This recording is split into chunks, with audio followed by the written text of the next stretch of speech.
Hey everyone, welcome back to the kitchen where, as always, we are cooking up something fun. Got a baked potato and creamy chicken stew brewing as we speak. Check that heat. But we're talking real estate, and we're talking what's important in the world of real estate when it comes to buying a home, selling a home. Going to cover all the aspects of it and every little piece of the puzzle and process that has to happen to make sure it's successful. Today we'll be speaking with Brendan White of National Property Inspections, and we're going to go through all the ins and outs of what a good, routine, and sometimes not so routine home inspection entails. Enjoy. I'm here today with Brendan White of National Property Inspections, one of the local home inspectors in the Northern Virginia area. We may cover all of Virginia. All of Northern Virginia, everywhere from DC to Fredericksburg. Okay, so there we go. Virginia, DC, so he's everywhere. Yeah. Here today just kind of to hang out, have lunch. Thanks for being here. Absolutely. By the way, I really appreciate this. We're just going to ask some questions, talk things out, and really get a feel for what you do, the value that it does bring to homeowners and the home buying process. Brendan and I, we've known each other well over 20 years. Yeah. So it's funny that we are getting the chance to work together again as we did in a previous life in the restaurant world. And we get to do it now, the real estate side of things. Yeah. So it's fun to see how everything has changed and we've evolved and I don't want to say grown up. We're grown-ups now. Right? Grown-ups now, yes. So I went ahead and made a chicken and potato stew, symbolic of what you do and why you do it.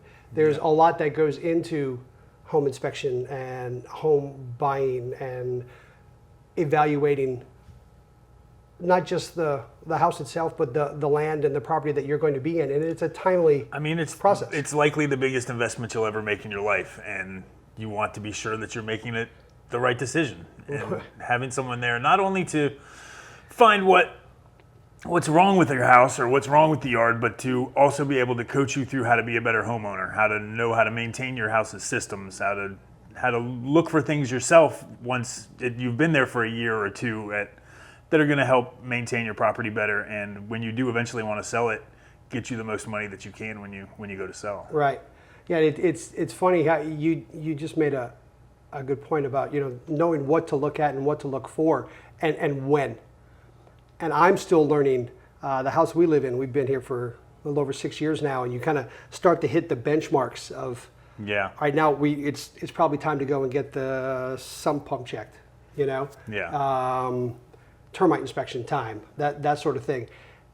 And you don't think about that when you're buying the house. You're just so caught up in the idea of how beautiful the place is. This looks great. This is going to be my bedroom. This is where my kids are going to sleep. Right. And then you bring in the home inspector, and it can be eye-opening. Yeah.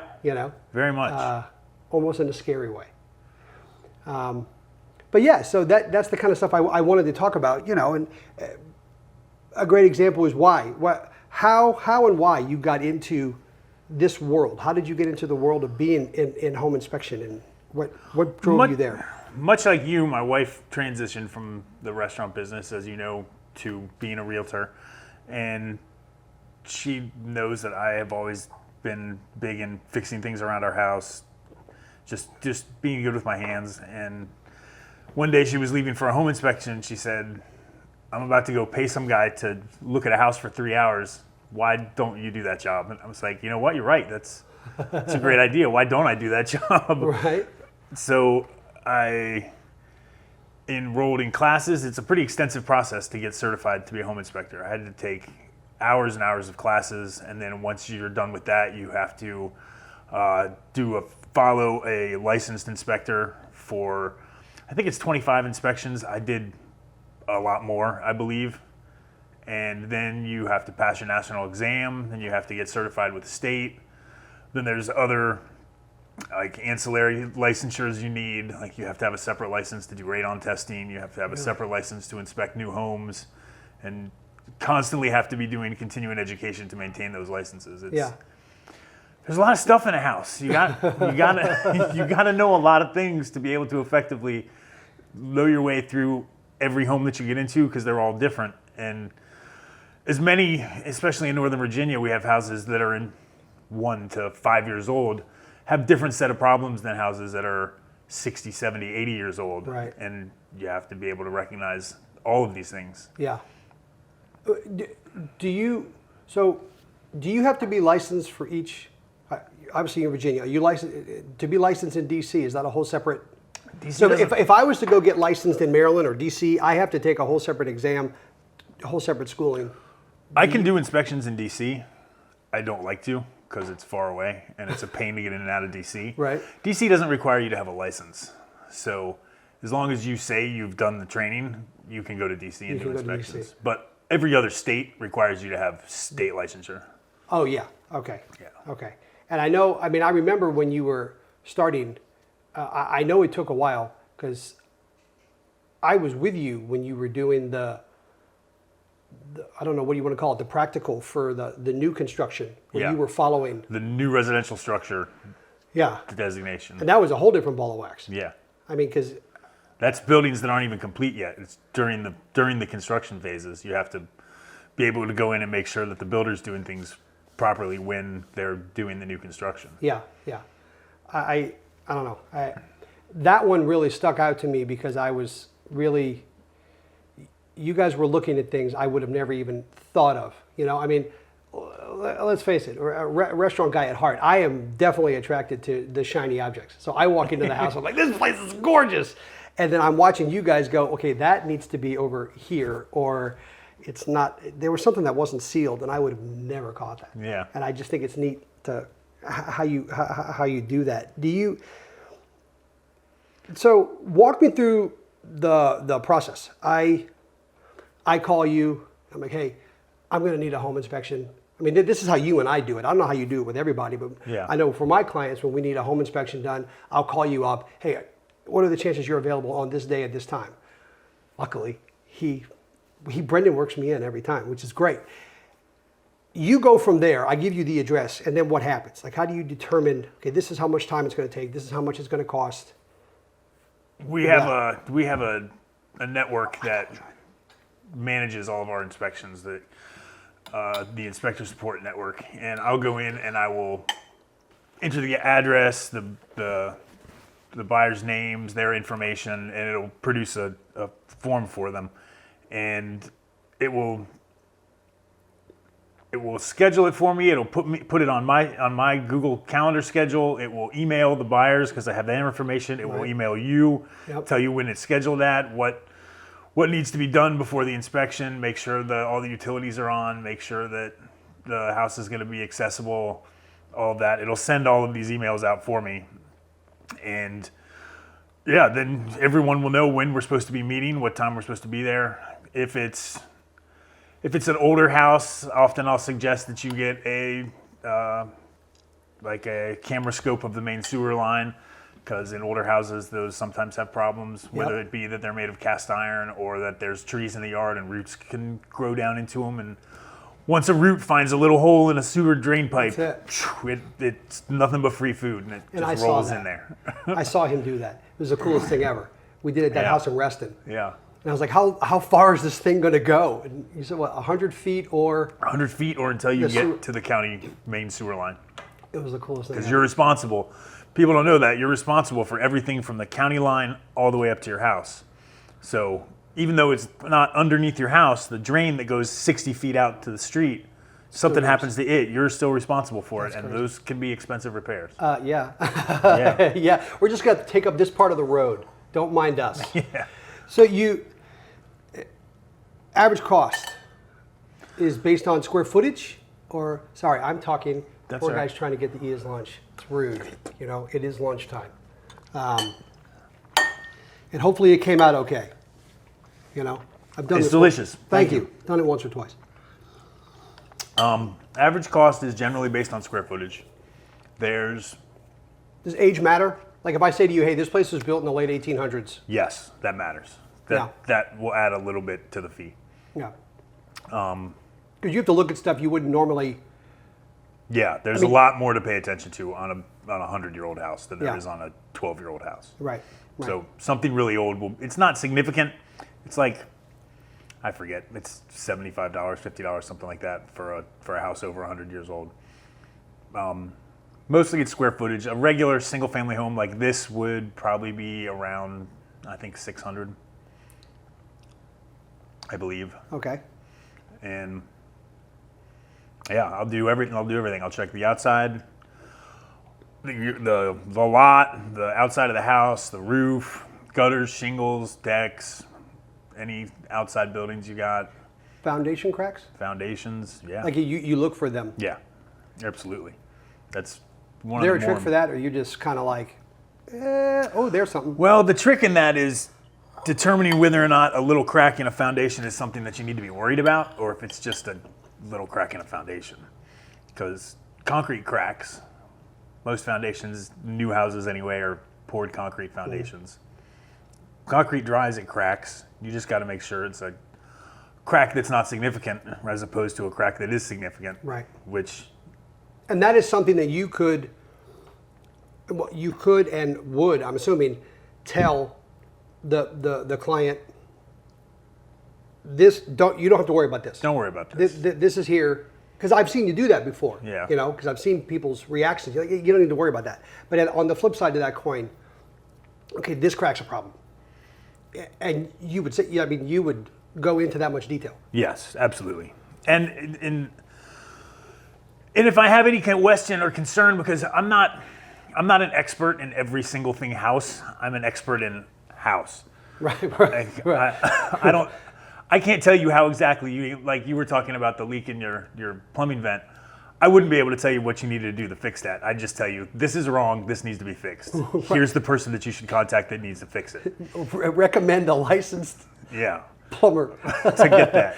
If there was something really wrong with the foundation, I'd recommend that a structural engineer come and check it and recommend how the repairs be done. Or he says, I'm crazy and it doesn't need to be repaired, it's fine. Okay. But I'd rather be sure than say, I think this is okay, and it's not. Right. I'd much rather have somebody else come and look at it that's a specialist in that area and have them say, no, this is okay, or no, this needs to be changed. Yeah.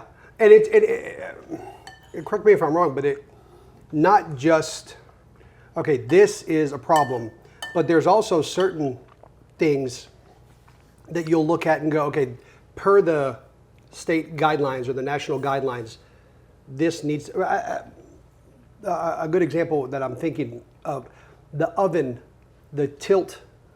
The child anti-tip bracket? Yeah. That has to be there, right?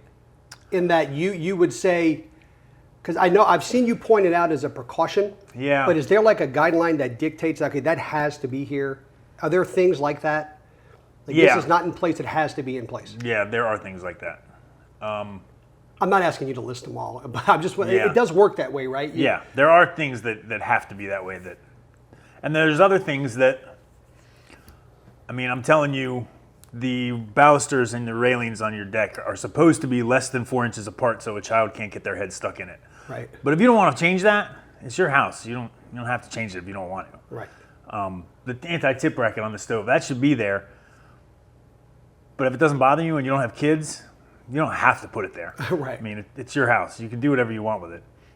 There are a few things that absolutely have to be done, particularly in new construction. Or like you said earlier, before it's completed house, the under construction house, there are things that have to be done. Yeah. But most of the things that I say are, you can take care of them if you want. You don't have to if you don't. It's likely going to be to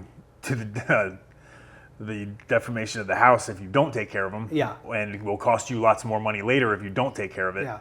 But if you don't want to. Because when you walk in, you're not looking at the cosmetic. No. I'm sure I would think you'd notice it, but you're not. Okay, this paint, Cosmetic sometimes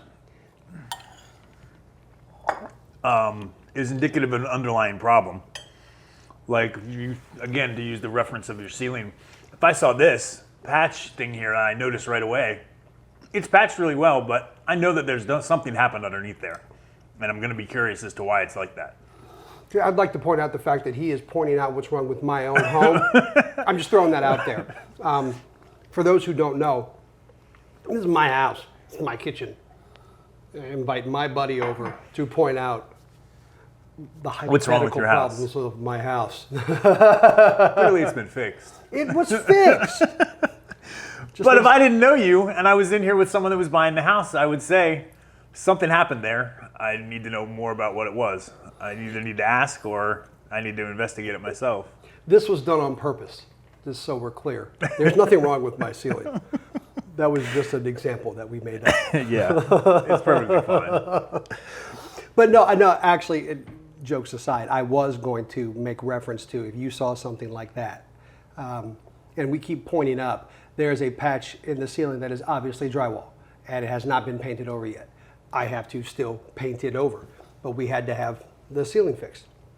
You would notice that and make mention to the, you're not going to talk to the real estate agent, right? You're going to talk to the buyer if they're there. I mean, to if the client. buyer's there, that's who I talk to. Because they're your client. They're my client. Right. You're going to say, this is something we want to find out more about. Yeah. Right? I mean, it's also incredibly important to me that the agents be happy as well. Right, of course. Because they need to be comfortable with me in order to bring me in to talk to their clients about it too. Yeah. One thing that no agent wants is some inspector who comes in and points out every single little thing and terrifies these people before they buy a house, because then they're not going to want to buy it, and then the agent winds up showing them house after house after house after house, right. and they're terrified. Right. It's not my goal to terrify people when they're buying a house. Right. I'm trying to make them as comfortable as possible with the house that they're interested in. Right. So that they don't have anything that they worry about. I mean, you can fix anything. Yeah.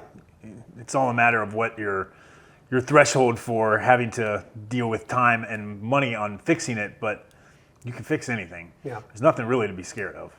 You see, what's the word? Give Brendan a little plug and how he does his business. He's phenomenal at that. I have been in home inspections with him where he has found stuff that is daunting to the buyer and has freaked them out. And he and I will talk later, and I'll be honest, they're scared. He turns right around, calls them himself. Listen, this is what I saw, this is what it is, and it's really not that big of a deal. Or all you have to do is boom, boom, boom, and it's taken care of. Yeah. And then I get a phone call. We want to move forward on that house. It's the neatest thing. I like the reassurance Yeah. that you all bring in your line of work. Yeah. It's not just walking through, testing buttons and walking out. Yay, good or bad, thumbs up, thumbs down. I like that you specifically go back and follow up and make sure. Generally, the last thing I say to anybody when I finish the home inspection is I tell them, hey, just so you know, on the second page of your report is my cell phone number. I am at your service for as long as you live in this house. Anytime you have questions about anything, give me a call, take a picture of it, send me a text, email me. I can answer questions for you. I'm not going to charge you for my time unless I have to actually come out and do some kind of work, which is rare. And I often don't charge for that either. But he'll work for lunch. I will work for lunch. That's a true story. He came back to a home with me, helped me fix a multitude of things in a house, and I still owe you lunch. Yeah. This doesn't count.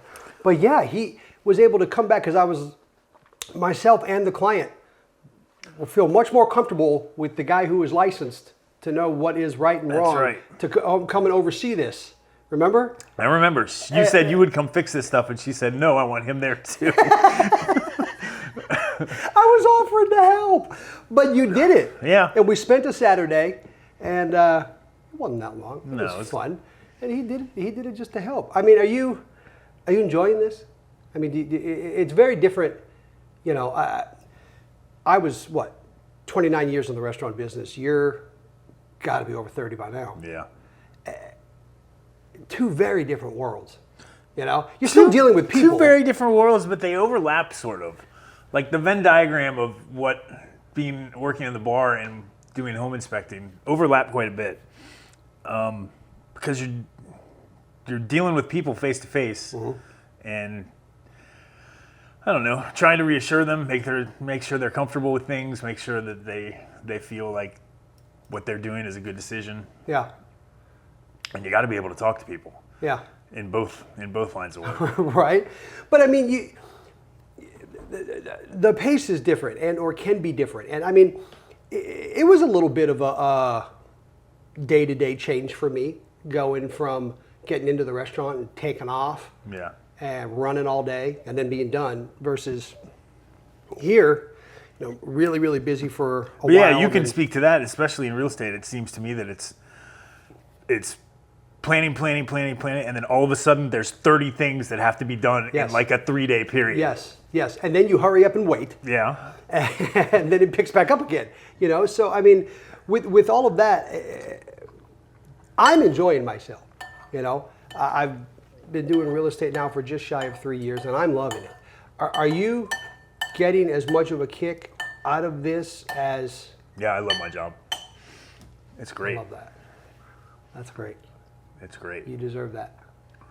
Because it has been a road. It sure has. I spend way too much time in my car now. One thing I never anticipated was the amount of time I will spend driving on an average workday. Yeah. Tomorrow I'm going to Stafford at 9 o'clock in the morning. And then I have to drive from Stafford to Annandale. Ooh. And then I have to drive from Annandale to Haymarket. That's 3. Yeah, and then home. So so you're doing 3 inspections tomorrow? I have 1 full home inspection. I have 1 mold inspection, and 1 I have to pick up a radon test at an inspection I did yesterday. Okay. And the average inspection is what for you? 2.5, 3 hours? It depends on the size of the house. Usually about 3. Condos, 1.5. Townhouses, 2.5.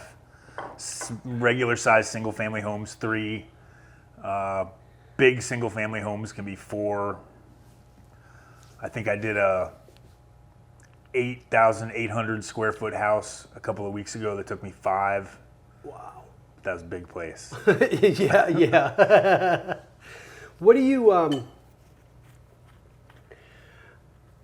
mean, I know your job is to walk in and top to bottom, look at everything, test everything, plug in every plug to make sure they work, which is actually fun. He lets me do that sometimes with this little device. It's pretty cool. I have lots of cool toys. What is what are the hot spots for you? What do you walk in and you're like, all right, I will make sure that boom, boom, boom is done. Like what are the big ones?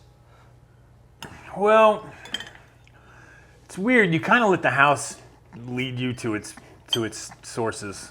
I mean, I definitely have a list of, I don't know, 200, 300 things that I'm positive that I check, but it'll usually kind of lead me in a direction that you can kind of start connecting dots with string and lead you to the larger source of what it is you're looking for. Yeah. Whereas some places you'll be like, I can tell that this is not going to be an issue. Other places, whatever it is, might be a really big issue. Right. Like just to use an example, yesterday I was at a house where the buyer was concerned. She said that she was told that the water heater, which was in the attic, had been replaced because it was leaking, and she wanted me to make sure there was no mold or anything underneath where the water heater was.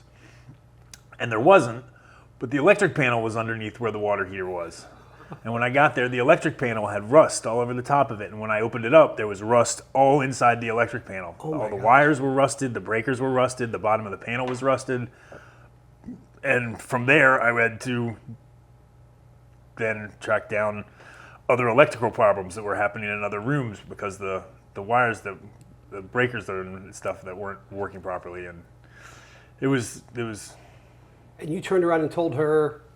I said, your electric panel has been flooded at some point in time. It's obviously been exposed to a lot of water. I recommend you get an electrician in here. I knew that was coming. You get an electrician in here and tell you whether he needs you. He's going to tell you one of 3 things. He's either going to say, you need to replace all the breakers, or he's going to say, you need to replace the entire panel, or he's going to say you need to rewire the entire house, and that's going to be $12,000. And if he tells you that, kindly thank him for his time and call somebody else that's going to come back out and give you a reasonable answer. Right. Because personally, I think you probably need to replace the panel and the breakers, but I'm not an electrician. An electrician might come out and say, this is fine, you need new breakers, or he's crazy, you don't need to do anything, this is fine. This house is 60 years old, it's been working just fine.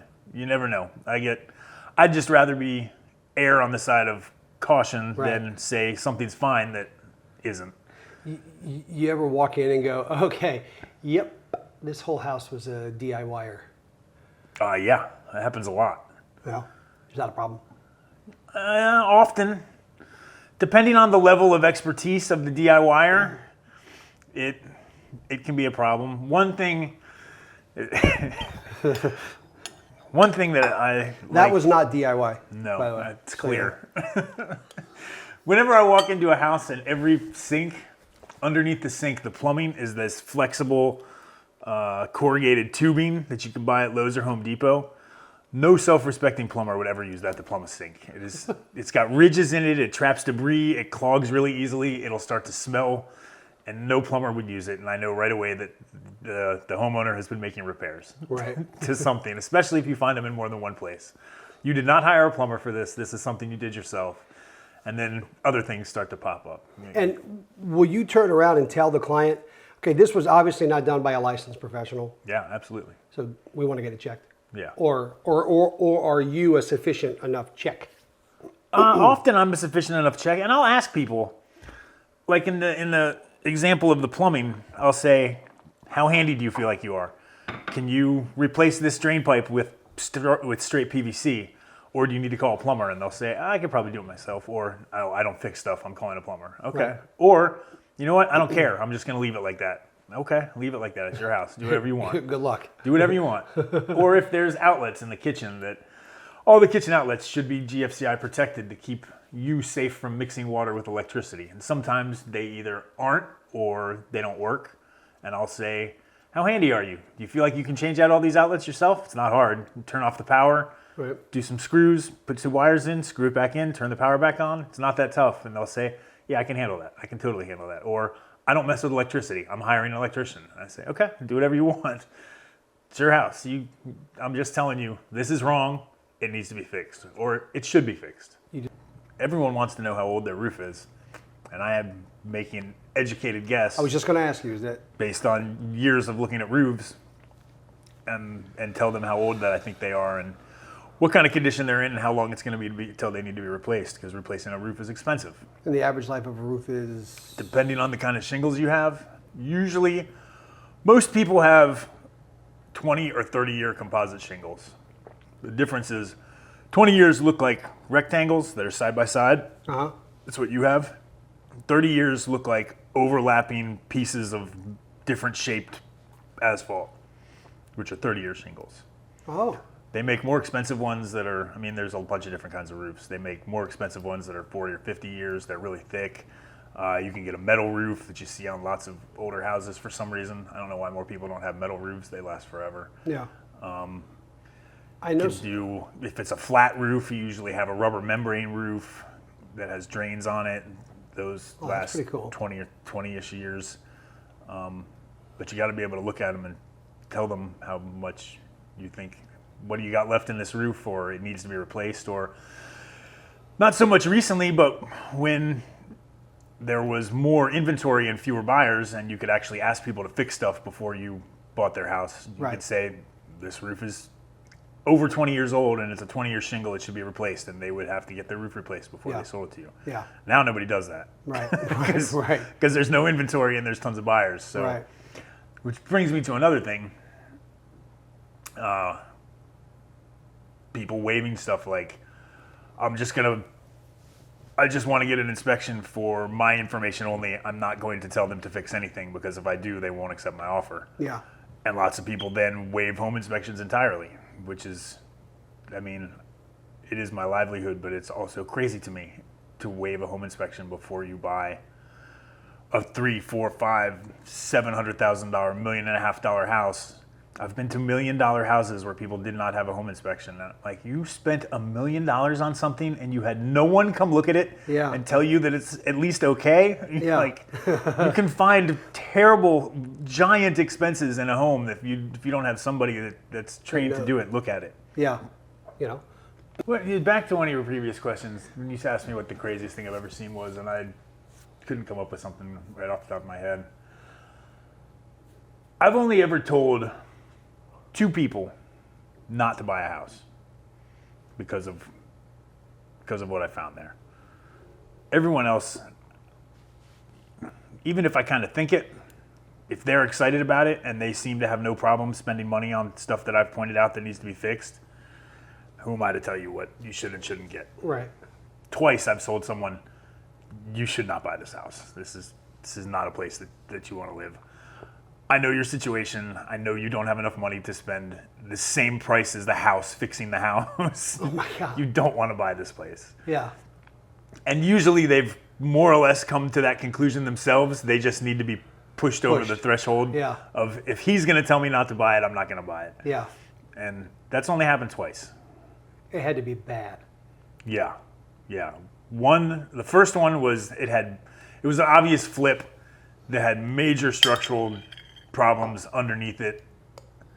The flippers tried to say that they had wedged all these like not car jacks, but like jacks underneath the foundation of the kitchen, because the old foundation needed help supporting the new appliances when it was clear that the old foundation was collapsing, and they put temporary like jacks in underneath it. And in addition to that, there was the whole HVAC system. It was an older house, and it was built back when they never intended to have air conditioning in houses. It was only ductwork was tended to be for heat. Right. So it was insulated completely with asbestos. And when you start running cold air with air conditioning through a pipe that was once not insulated to be used for cold air, it starts to rust out. The condensation from the cold air starts to rust out the inside of the metal. Yeah. So what had happened was, it had rusted out the inside of the metal ductwork in many places, which led to asbestos hanging into the ventilation system for the entire house. And every time you turned on the heat or the AC, it was just blowing asbestos into every room. Oh my God. Getting that fixed is expensive. Yeah. And these were first-time home buyers in their 20s. And I was like, you're going to have to spend $40,000, $50,000 fixing the foundation. You're going to have to spend $20,000 to $30,000 fixing the HVAC system. In addition to the 20 other little things that I've pointed out in this house, you don't want to buy this place. Yeah. There's other houses. And they had already, the husband was in the attic with me when I was showing him what was wrong with the ductwork. And he's like, I'm going to have to go tell her we're not buying this house. I said, yeah, you are. You're going to have to tell her that. Yeah. You tell her, not me. I'm not telling her. You go tell her you're not buying this house. Tell me about, I mean, because you said it a minute ago and it made me think, radon. Because I know that's a big one. Well, it's a big one, period, but it's a really big one here in Virginia. And we're in, out here in Fauquier County. It's a big deal. It is a big deal. And it's not everywhere. I talked to someone recently that was moving here from Seattle, had no idea, never heard of radon before, had no idea what it was. She said, we don't do that in Seattle. It's not a thing. And I'll take her word for it, because it's not everywhere. It's definitely here because we live in the mountains.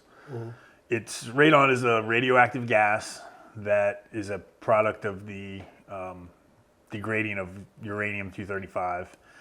That it degrades into several other steps, but eventually it becomes radon gas. And because we have done such a good job of sealing our houses from the outside world, not letting any cold or hot air in, having all these insulated doorways and windows and so much insulation in the ceilings that no fresh air gets out, most new homes now actually have a thing attached to their HVAC that opens a damper that brings fresh air in from the outside, because we have sealed so much of our house off. You wind up having all your breathing fills the house with carbon dioxide, which isn't toxic, but it's not good for you. Right. It's better to have a bunch of plants in your house to deal with that stuff. But I'm rambling.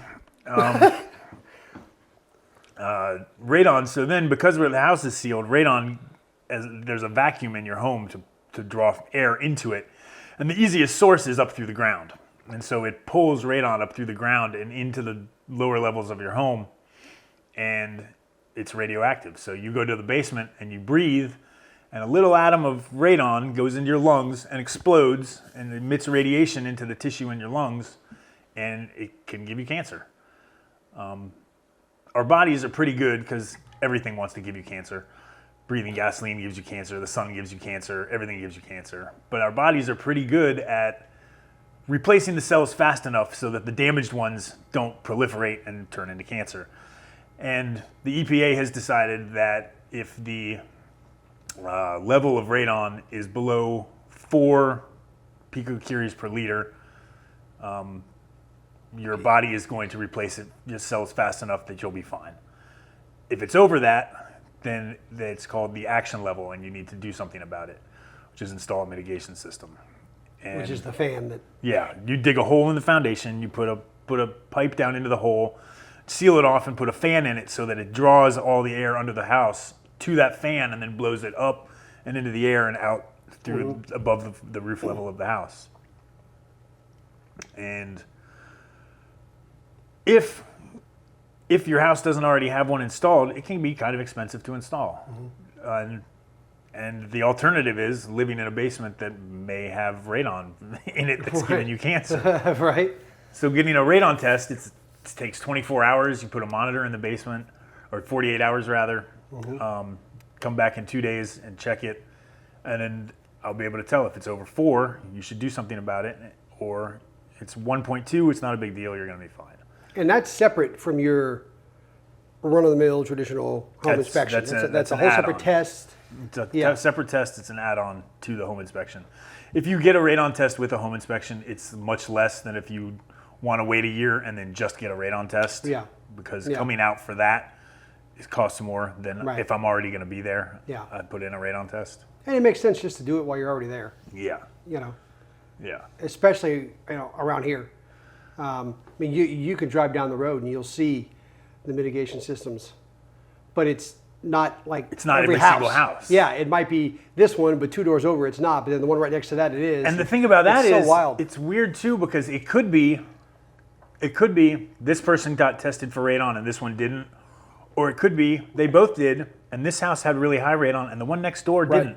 Right. It's weird how it works. You can't, I mean, there are areas where you can look around and you can see every single house has a radon mitigation installed and it's bad the whole neighborhood. But lots of places, it's one house and not the next door. Yeah. And you have no way to guess how that is without testing for it. Yeah, there's no rhyme or reason. And most people have no idea when I tell them that radon is the second leading cause of lung cancer in the U.S. behind cigarette smoking. No one knows that. It's always, oh my God, I've never heard that before. Yeah, I learned that from you. Yeah. Real estate, when you're going through the transaction, whether it's buying your house or selling your house or doing this for the first time or whatever phase of life you're in, definitely a trusted advisor. That's definitely what my role is, right?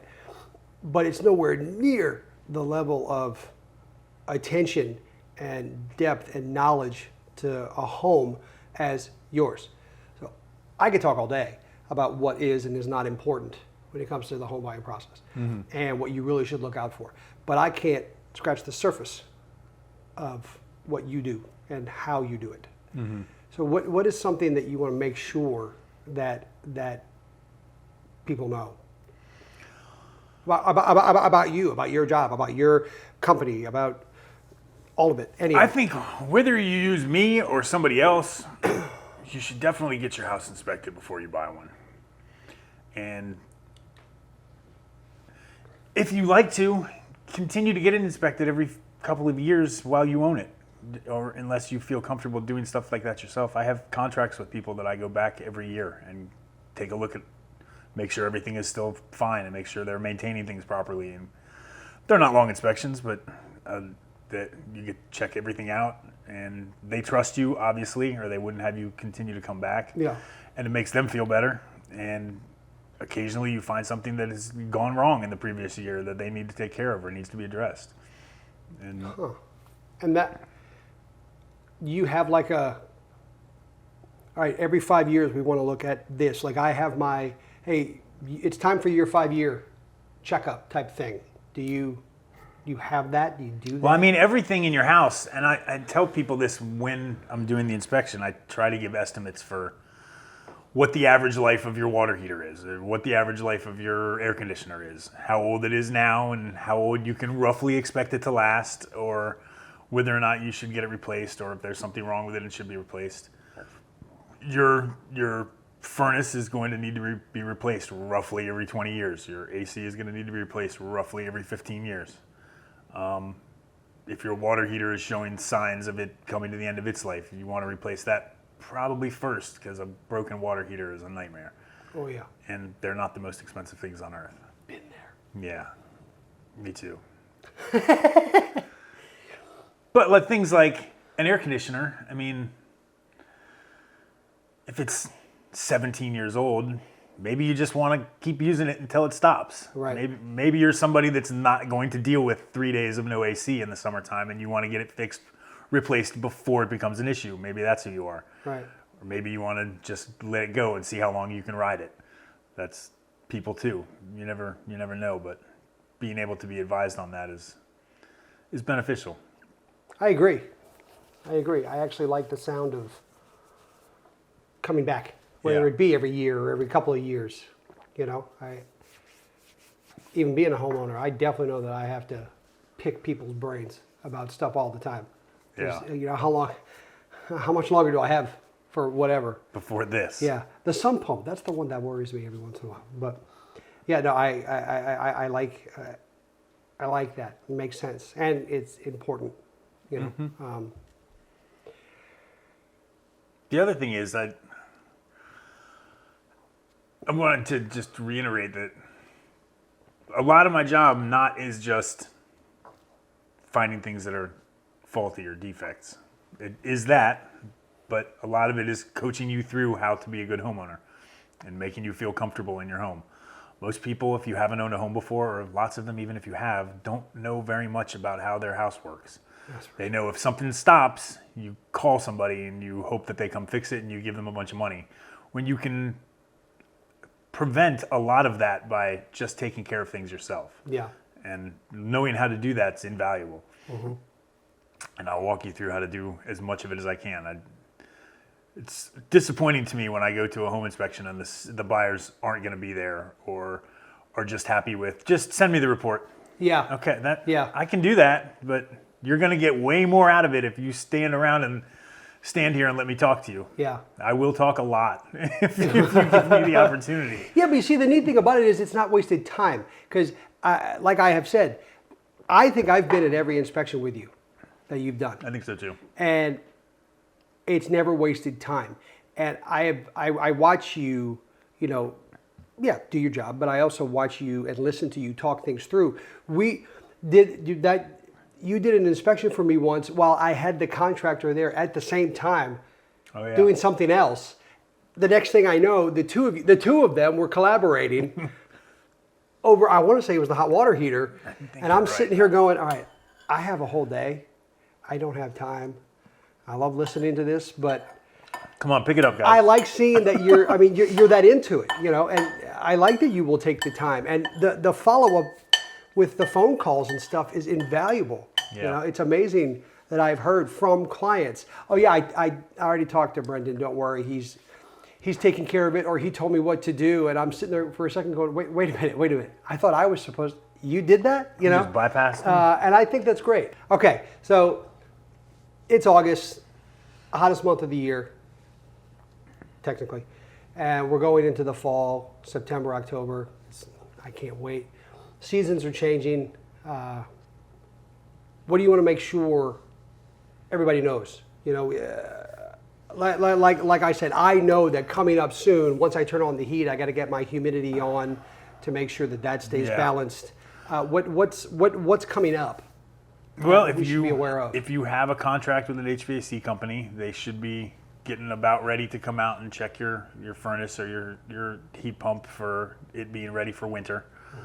You want that stuff to be prepared. If you have a humidifier in your house, it's the time of year you want to start. Not now, obviously, because it's still August, but in the next few months, you're going to want to make sure that it's running properly, that the pad has been changed if it's that kind of humidifier, just that it's going to be ready to go for the winter. You probably want to get your hoses winterized coming up shortly. You want to make sure your gutters are all cleaned out. I'm going through all this. Yeah. Make sure I have it. You have checklists. Your I have a checklist. I'm going to make sure the checklist will be posted. It will be in the description. If you make sure you send me your checklist, and I will have it posted so that everybody can see it, because it is beneficial. Because as he is talking right now, I am literally in my head check marking, because I know I winterize my hose bibs every year. The humidity gets turned on. The pad inside the machine gets sometimes just cleaned, not just replaced. I do all those things.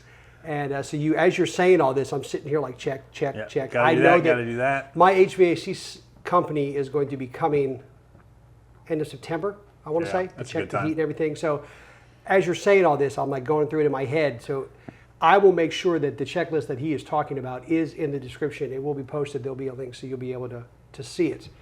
I think we're going to have all my contact information there as well. Absolutely. Yes, everything. The best way to get a hold of him, email address, phone number, it'll all be there in the description. So you'll be able to find him anytime you'd like. But I really thank you. Yeah.